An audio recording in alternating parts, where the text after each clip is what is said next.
Pemirsa, jumpa kembali dalam Fortis Weekly News dan kali ini bersama saya Andri Hardianto. Dan kali ini saya akan membahas tentang prospek perekonomian Cina di penghujung tahun. Seperti pemirsa Fortis ketahui, sebentar lagi kita akan memasuki penghujung tahun dan marilah kita evaluasi sejenak indikator-indikator penting dan hubungan indikator tersebut dengan prospek ekonomi Cina di tahun 2016.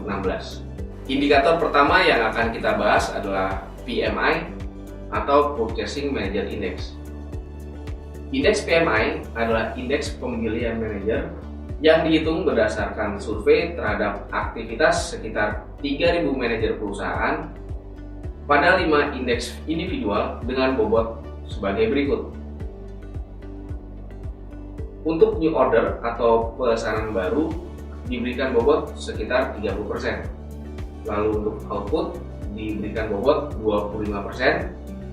Untuk pekerjaan diberikan bobot 20%. Pemasok pengiriman diberikan bobot sekitar 15%. Dan yang terakhir, stok barang yang dibeli diberikan bobot 10%.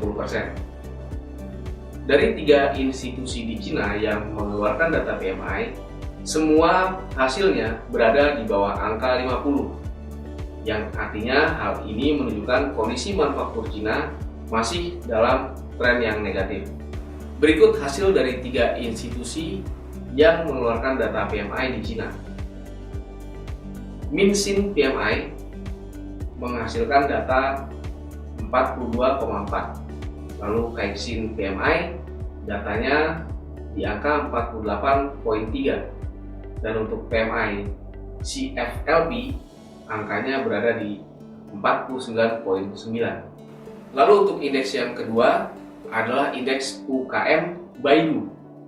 Indeks ini berdasarkan kepentingan pencarian produk dan jasa perusahaan kecil dan menengah untuk mengukur sektor pertumbuhan UKM. Sektor UKM sendiri di Cina berkontribusi sekitar 60% dari perekonomian di Cina. Untuk sektor tersebut, indeks ini juga mengalami penurunan tipis dari angka 98,4 menjadi 98,2. Sektor elektronik, layanan komersial, dan bahan baku kimia juga ikut memicu penurunan tersebut. Lalu indeks yang ketiga yang akan kita bahas adalah indeks sentimen bisnis MNI yang turun dari angka 55,6 menjadi 49,6. Lalu indeks yang keempat adalah inflasi, di mana angkanya turun dari 1,6 menjadi 1,3. Indikator kelima yang akan kita bahas adalah indikator dari sektor perumahan. Warga Cina lebih banyak menginvestasikan dananya di sektor properti di luar negeri. Negara-negara yang menjadi tujuan investasi properti warga negara Cina adalah Hong Kong, Amerika Serikat, dan Australia. Sehingga mengakibatkan di Hong Kong harga rumah naik 60% sejak tahun 2010 akibat banyaknya investasi properti yang dilakukan oleh warga Cina.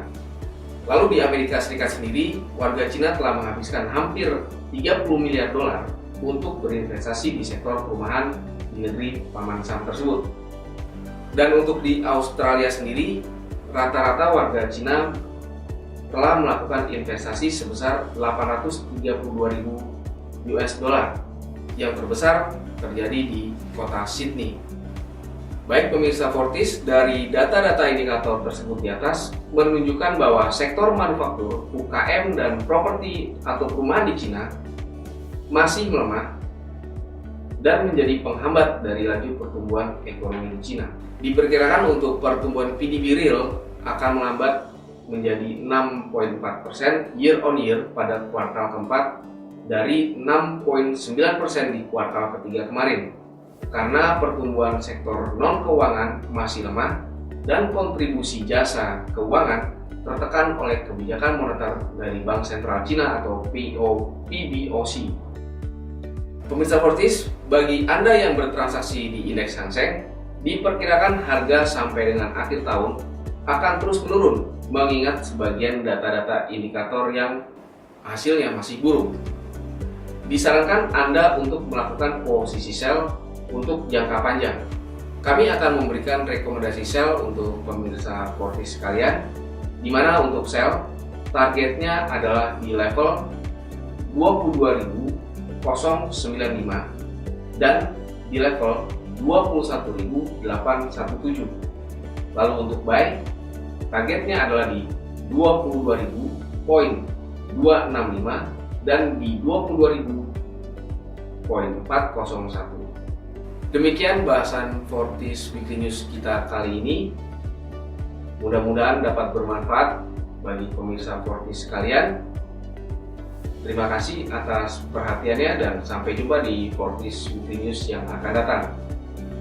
Fortis Weekly News, channel terpercaya, referensi para trader.